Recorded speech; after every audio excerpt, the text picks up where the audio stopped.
pressure on. Amon's tackled. So goodbye. He brings the house down, and he brings Port Adelaide back from the clouds to claim the most extraordinary win. Welcome to Thursday Lines. I'm your host, Scoot, and it's a cracking week of sport. There's so much going on. Big look in the rear vision mirror, and we're going to look through the front windscreen and find you a couple of winners. I'm joined by MG down in Melbourne. How are you, brother? Yeah, it's going well, Scoot. It's we actually had a soccer match down here, believe it or not, last night between two English teams that finished their season 3 days ago. Cold May night at the G. Lazy was 78,000 or something rock up for a practice match virtually. So crowd was unbelievable. Geez, they were loud. And it's all about the Sydney Swans. I'm going to give them the kiss of death. No, you're not. It's about now. No. That I'm going to start taking them in multis with horses that I like on the weekend just to get them running and rolling for me. I'm not going to talk about my Waratahs bet, which is now about 50 to 1 after I took $15. So my premiership book in the NRL is not looking crash hot, but I think it's time to just start multiing the yin-yang out of the Swannies. You're not invited. The train has left the station and you are no way part of it. You live in Queensland, you barrack for Hawthorn, and Sydney's not in your top 6 side. You are not getting aboard the Sydney Swans train, unfortunately. You'll have to wait for another year. Sam Mitchell, the ultimate tank, I'm going to call it. They made Port look pretty average for 3 quarters, and then Sammy started to think about draft picks. He saw that Alistair Clarkson dropped the World Cup with Harley Reid going over to West Coast Eagles, so he pulled the brakes. They didn't try and attack for a full quarter, and Campbell Brown was the icing on the cake. He crowed him with about 30 seconds to go, and naturally Port waltz in with a couple of cheap goals, but I don't think Hawthorn got a free kick in the last quarter, so it was just a matter of time. They were just sitting ducks, the Hawks, but I tell you what, a lot to like about their kids. Wasn't the worst tanking job of the week, that's for sure. Team Geelong went up to Darwin for a holiday. That was, I don't know how nothing gets said about it, no investigation, nothing. That is one of the worst displays of trying to win a football game I've ever seen. So you watch, they'll come out this week because they've got Hawkins breaking the club record and stuff. I bet you see a different Geelong down at home this week. They will... I think they'll dish GW up good and proper, and the AFL got to sit back and say, they're worried about bottom sides tanking. That was professional up there in Darwin. That was a shit show. Well, like when Gold Coast Suns can run up a score of 163 when the total for the whole match was expected to be 164.5. You got hit by the exhibition bus big time and reversed. It was not good viewing for you, MG, and I think you bang on the money. And then further insult, I see old Tomahawk on his Instagram account. The boys are up playing golf at Cathedral up at Bonnie Bloody Doon. Yeah, good pick-up, Hey? Yeah, no, he needed a rest. Yeah, all good. God. Jesus Christ. Well, I'm sure Toprope will lead out with it all well in the AFL. They just, that was a professional tank, and they just let it go. Play on. It's amazing. Oh, well, wouldn't surprise me because the stewards' reports in horse racing leave a lot to be desired, and they're a actual dedicated integrity team that are meant to run their eye over the races. So no shock here. Toprope. No shock there either. Eels coach Brad Arthur's got the Chaminda, and your mate Trent Barrett has got the call-up. How good is it? How good is life? Like, they say having kids, getting married, all that's the greatest moments of your life. I'll tell you what, having Trent Barrett put in as Parramatta coach is right bloody up there. He is right up there. For the team I dislike the most to get the worst coach in probably the history of rugby league and probably the history of sport, full stop, to be their interim coach. Absolutely hysterical. And the way the Eels handle this, like, Brad Arthur's a good coach, probably done. The Eels then come up with this cock and ball story about trying to chase Wayne Bennett. If they were serious, they knew what Wayne Bennett's been on the market for 2025 for 3 years. So this is not the year that he was leaving the club. And for them to go, we're chasing you after South sacked him weeks ago and made the move to get Wayne weeks ago. Just idiotic. They needed to sack him at the start of the year and go and chase Wayne from them, or need to keep Brad Arthur in the job until they found someone better. Having half a season of Trent Barrett is going to not only not improve the Eels as well are, it is going to leave them in such a bad state for next year. And whoever comes in, so they're going to have a hell of a lot more work to do, because that guy is a grade A clown. He has won 12 of his last 58 games. Even as an interim coach. Normally when I get a bee in my bonnet about someone, I have to go and think of, think of funny words and try and skew him or something other way. I'm just going to read out his stats. His stats speak for himself. When the series read out his numbers, absolute clown show. So good luck to the Eels, man.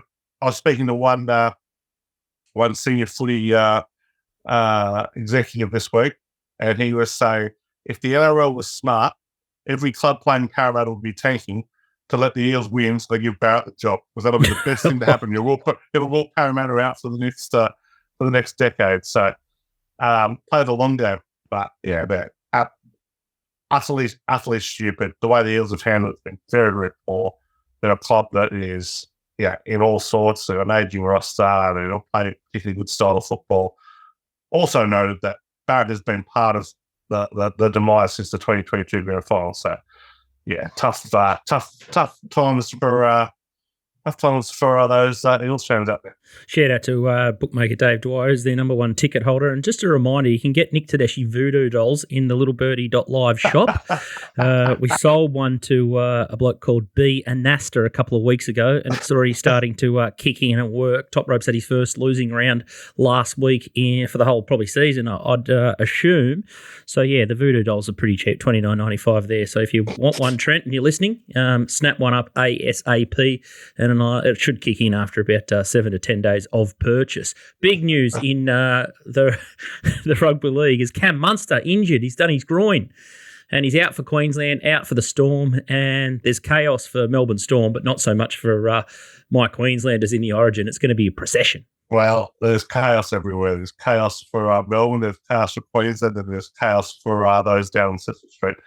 So groin injury to Cameron Munster is as bad as it gets. Storm lucky this week. Jerome Hughes able to come back early. We'll see if he actually plays. But with Matt Pack, they couldn't really afford to be missing Hughes and Munster. Queensland, yeah, they've got some adequate replacements. Munster hasn't been at his best this year. Ezra Mann is flying, but Tom Dearden also playing really, really well. He'll probably want to be picked. So, if you're Queensland, I'm not worried at all. Tamika Upton was the anytime try scorer, so that was an easy steer. But New South Wales women's first ever Origin win was definitely not my fault. I didn't back them. I was happy with Tamika anytime, but bit of a shift there. I wasn't that first Origin win. They have won that. They have won in the past. They won the game, one of the two games last year. But they fight out of the blocks. And I thought the halves would be the difference, but the forwards just roll through them. So. Impressive win from New South Wales. Queensland team aging a little bit, so maybe kind of the end of their run, but never rule out a team to make points. So, up and about the New South Wales women, and first 3-game series this year. So they can secure it next time. Little shout out to you and Dogger. Xander Schauffele chalked up his first major. So. Yeah, well, I've got a bit of egg on my face. He beat Bryson DeChambeau by 1 stroke. He held a pretty decent size putt on the last hole to close it out. The ball nearly jumped out of the hole, but no one remembers that except for me, who is now destined full steam ahead to the US Open preview show in a full cat suit, and I'll have to have a saucer of milk and a bit of cat makeup around the nose and the cheeks. So if you want to screenshot a little giggle of me dressed up like an absolute lunatic, this is your opportunity, and I have to make a full apology to Xander and his family about how good a golfer he is. So I can't wait for that, and I'm pretty happy that the weather's turned up here in Queensland, because the catsuit that I've ordered this week looks pretty cozy and almost like a bit of a onesie type scenario. So Dogger's picked out a beauty for me. So doing 800 of the tournament was one thing, and then the extra $130 to get the catsuit delivered is just cherry on top. But thought I handled it pretty well. I kept asking Toprope all through the week, what do I do here? Oh, yeah, Xander will probably go on with it. So I kept laying him. Traded out of Colin Morikawa and made Victor and Bryson pretty good winners, but died on my sword and I've fallen on my sword. So, hats off to you boys for tipping him up at $19 pre-tournament, and good on Xander, perennial choker. I'm still well in front by taking him on, but good on him for breaking a duck and popping his cherry as a major winner. Let's not just gloss over this. The heroism of I don't think Dogger's a regular Xander backer either, so I'll speak for him on this front. For us to manage to find Xander, having never really backed him, not really riding him, not certainly not one of our favourites. Hating him. was a true. Oh, that's right. Yeah, you hated him. We've all just been disgusted in him. Even in victory, I just turned off straight up. I didn't want to see the presentation celebration. I can't the bloke. But gee, so to find him, that's like, if that's not finding a needle in the haystack, I'll give it up. That'll be the only major the blood drill ever win. Yeah, it is. Yeah, no, very, very good effort. And let's move on with it. NBA down to the final four. Boston got a stranglehold on the title there. $1.59 at Top Sport. The Timberwolves are $3.40. Dallas $5.90 and $26. Might have to tap Tristan on the shoulder about these $5.90 and $1.59 prices that he keeps putting up. Man City breezed through their fourth straight league title over the weekend. So good viewing if you like the light blue. And that's probably a bit of a good little wrap up there from last weekend. But looking forward to AFL Premiership odds, they've taken the $4 for the Sydney Swans. I thought $4 is probably fair, given they're going to get a couple of home finals and waltz their way into the big dance at the MCG. That's probably the only negative I can find. Collingwood $7, GWS $7.50, the D $7.75, Carlton $8, Geelong $10, Brisbane $13. Like, some of these prices are just ridiculous. I would have thought Sydney should have been closer to sort of $3 or $2.50. The way they're tracking would need mass injuries for them to fall over an MG. I'll hear none of you stopping me backing them. It's my life. I'll do what I want. They're toying with the opposition. Brownlow medal, we've got Isaac Heaney, $3.45, Nick Dacos, $5.50, Merritt, $7.75, Sarong, $9.25. Again, some crazy prices here. $9.25, Cripps, and then Tom Green, $14, Butters, $14, the Bont, $15. So it's, a little bit of a closer race, I would have thought there. Bit of a lottery. And the Coleman medal prices, Charlie Curnow, $2.60, Hogan, $5.10, Waterman, $6, Benny King, $6.50, and Harry McCarkey, or Harry Mackay, some people call him, $7.25. NRL Premiership prices, still not a lot of movement here. Sharks are probably the big bolter. Penrith Panthers $3.40, Broncos $4.40, Sharks $6, Roosters $6, Storm $6.50, probably the easer, but with Cam Munster now in trouble, and my Warriors 51 into 34. So good on them for beating Penrith Panthers after being absolute pus since I backed them a month ago. So little shout out to the boys across the ditch. MG, last week, as I said in the intro, Geelong Cats cost you in that exhibition match, so no doubt you need an inquiry into that one.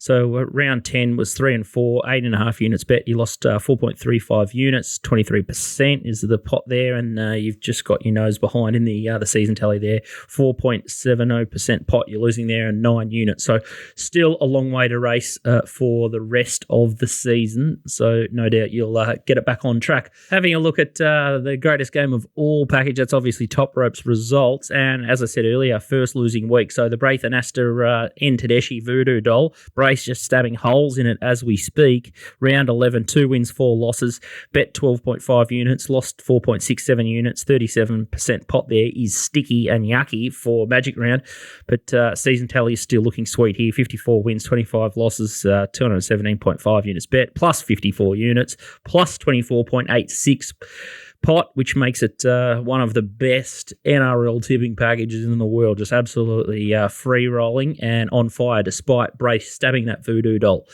Good on you, Toprope, and fingers crossed you can get the job done this week again. Let's have a look at the first match. It's Thursday night. It's Western Bulldogs versus Sydney Swans. Look, a big price here, Sydney Swans, despite being on the road. I'm all aboard them, MG. $1.60 the Swans, $2.35 the Bulldogs, 9.5 the line here, and 170.5 the total. Tell me why I'm wrong. Because you can't talk them up any more than you are. This is...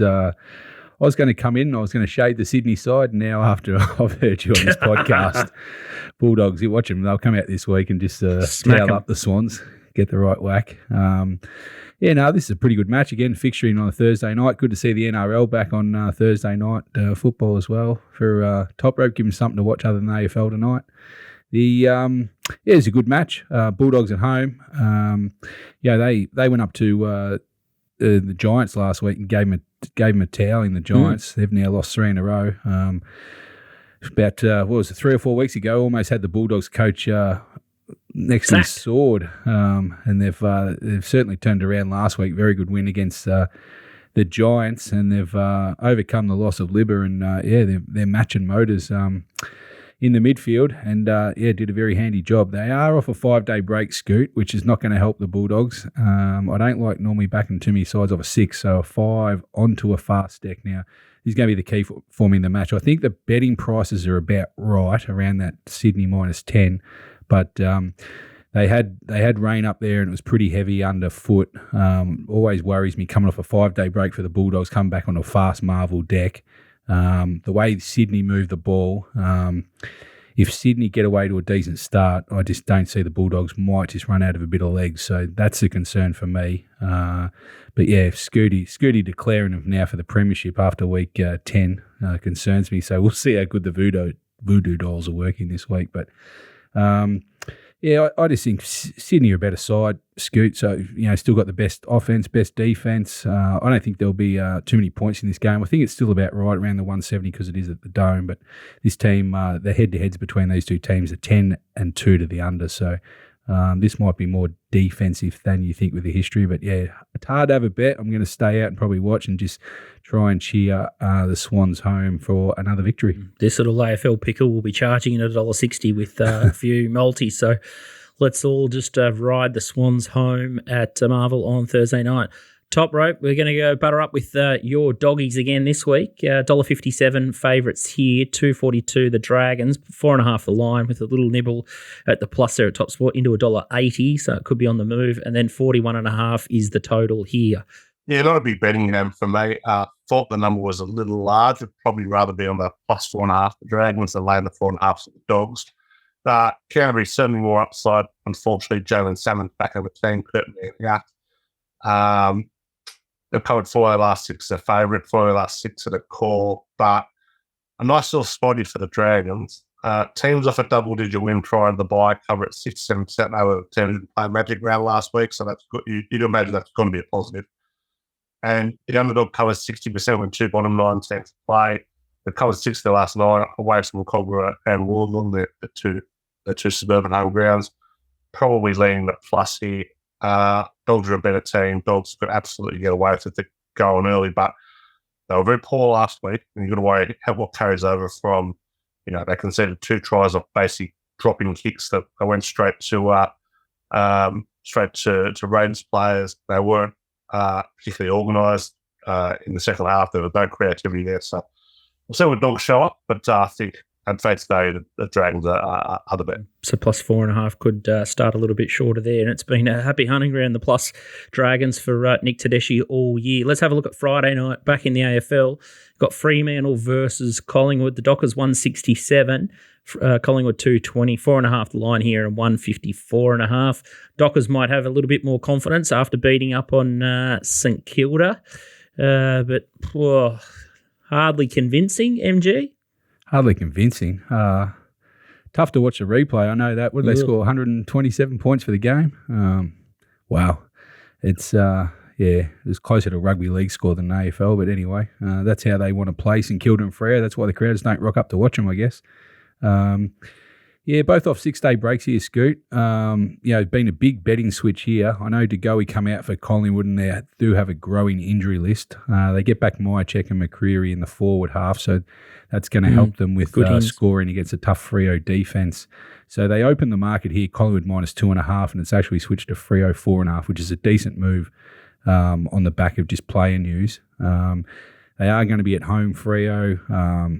Collingwood's interstate record, 1-7 of their last 8, so they travel as well as any other side going around.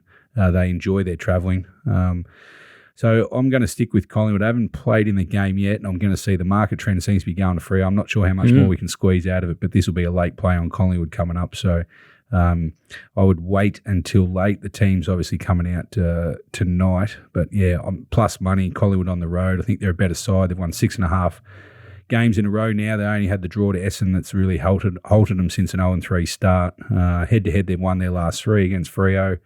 And, I just think a plus money, Scoot, and probably in the 1-39 or the 1-24s might be spots for extra value as well. So I think if Collingwood can score about 80 points in this game, I think that'll get the job done. So I think they're capable of doing that. Freo will just try and play ugly football. That's why the total's at 153, 154.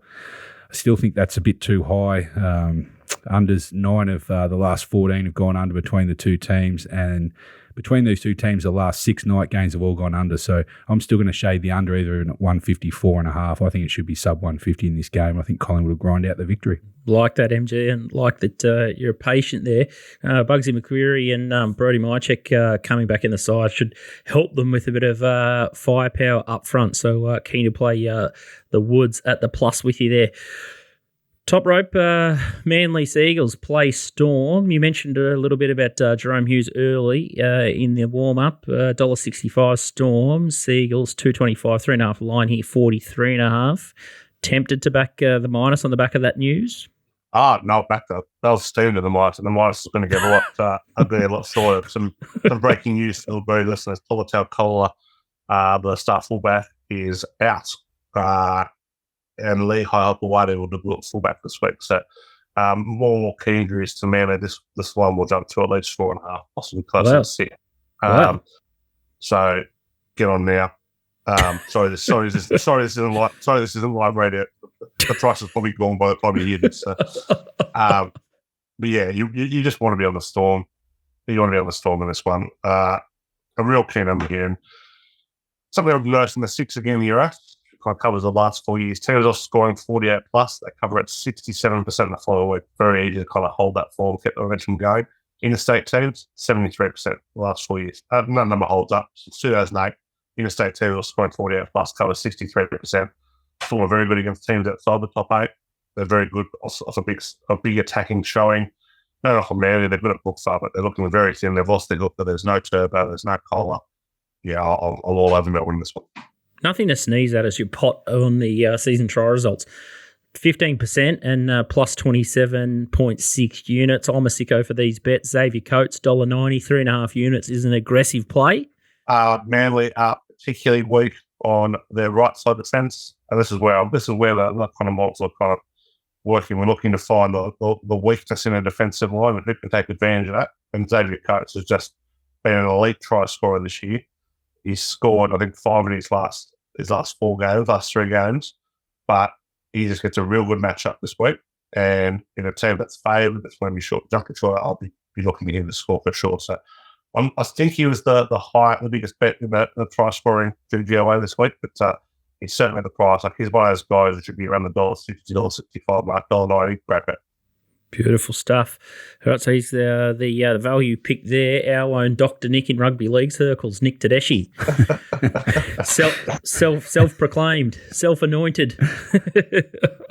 Match of the round in the AFL is Geelong Cats versus GWS Giants. $1.51 the Cats. The Giants are $2.50, as MG said. Looking a little bit shaky at the moment. 13.5 the line, 181 the total. Cats at home off their self-appointed bye against the Suns up in Darwin. Not sure what was doing, but MG keen to back them this week, which is ballsy, but I can sort of see why. Yeah, I'm not sure it's match of the round. Both lost 3 in a row, so they certainly started the season well. And different people in the media and everyone else wanted to champion both of them for winning the flag. They've gone a bit quiet over the last 3 weeks, both of them, but they're probably just settling in a bit. But yeah, I'm not sure what happened here last week, Scooty. We always look 1 week ahead with the bookies that love to go up with the next week prices. I hope they keep doing it. They were a bit slow out of the gates this week, that's for sure. Not sure what happened last week. I know who led out. Bookie made a massive error coming out Giants -6.5 favourites down at Geelong. I'm not sure if they thought it was at GWS. I'm not sure how they come up with that number. So before last week's results, I had Geelong -14, -15 point favourites. They come out +6, so had to bet there. I think they probably should have come out -6, but a few bookies copied them out, as they love to do in the Australian landscape. So, and they both went on and lost anyway, so there was no swing in that. But yeah, so basically Geelong came out about -6 to -8 this week, but they have been smashed. There's 13s popping up. I think this is a one-way traffic. I think within Geelong circles, they know that they threw last week. Hawkins, Cameron, DeConing all come back. Massive. Massive ins down at Geelong. The only preface why this is probably not going to keep burning one way is GWS have beaten Geelong the last 3 times down Cardinia Park or GMHBA, which is an amazing stat because Geelong don't lose too many. They certainly don't lose too many 2 in a row either, Scoot. So I think if you like Geelong, you've got to get on early. I'm not sure there's much value left now. And if you like GWS, you wait till the last minute to bet. I think you'll get your best price. But pretty keen Geelong this week. I think they'll just bounce back, and I think the Giants have got real issues at the moment. They've lost 4 out of the last 5, so not much confidence there. Screaming high total here, Scoot. I'm not sure we've had too many plus 180s this year. Down at Geelong, it'll be virtually a night match. Starts as a twilight about 4:35, so it'll be dark after quarter time. Yep. I'm well to the under here. I think 181 under is a fair play, so I'm pretty keen to bet in this match, both Geelong and the under. If some of your subs are sitting there happy, as Cheshire Cats have taken the plus 6.5 on the Cats, is there a magic number where you think, oh, wow, plus 20.5, maybe we're going to go for the big split here? If Giants get to 20.5, is that tempting for you, or are you just going to are you just happy enough to take your plus 6.5 and let it run? I don't think it'll get anywhere near 20. I think maybe it's got 14, 15, maybe that it could go to. I think it's stretched out already enough. If you're a middler player, obviously you've got a big middle. The other way you could do it is maybe take the Giants like a small points margin, 1-24 or 1-39 if you're keen to have a bit of a saver. But I'm pretty keen on the Cats now, and I think once the team news comes out, maybe this might stretch to 3 goals, Scoot. All right, Sharks versus Panthers looks to be match of the round in the NRL. $1.67 the Sharks, Panthers 2.20, line 2.5 at Top Sport, money for the minus already, 40.5 the total. What's happening here, Toprope? Panthers keen to bounce back, and might be a bit of a statement game, or it's a lot on the line here. Yeah, ripping game. Wales had a pretty tough little run. They'll come through with a bomb so far. They've beat Melbourne down in Melbourne, and then won an absolute shootout against the Roosters up at a Magic round, 38-30. So they were notable outsiders in each. So kind of marked difference this week. They've kind of been putting a favouritism against the Panthers, or underdogs for the first time this year, and the first time in about since probably Origin last year. So tough spot here. I think the number one we're getting out to be for the Panthers here. They really bounced back off a loss. 14-3 against the spread off a loss. 6-3 against the spread as a dog. 19-9 against the spread against top 4 teams. No knock on the Sharks here. Penrith have certainly got injuries, and playing all white halfback's not ideal. But I think I'll try and win this on the back of some defence, and they were very, very poor against the Warriors last week. You very rarely see that 2 weeks in a row out of Penrith. So expecting better games from Dylan Edwards. Like the Panthers, like here, love the under as well. So last 3 between these two have tallied 37 or fewer. Under is 8-3 when the Panthers are off conceding 22 plus. It's 12-6 when the Sharks are off conceding 30 plus. So scoring 30 plus. Really like the under on this one. So should be a great game. Looking forward to it. 4 unit play on the under. That's a big bet for you, close to your max of 5 units. Top rope, Nico Hines. How does he sit from an Origin point of view? Is he going to get the top gig, or are they going to? Or is he out of favour? What's happening? He should have had the top gig a month ago. It is absolutely disgraceful how Nico Hines has been treated by all of us around this Origin position. He is the standout. They're talking Mitchell Moses coming back, having not played a game. Absolute garbage. Hines has been the best player in the NRL for most of the season. He is clearly the next in line after Cleary. He should have been picked and anointed a long time ago. He's absolutely flying right now. And given the treatment he copped at the hands of Brad Fittler last year, completely derailed his season. I hope he's treated a bit better this year. So it should be an absolute certainty. And if he's not, it's a disgrace. What's the agenda behind it? Is he just not one of the in gang? Is it?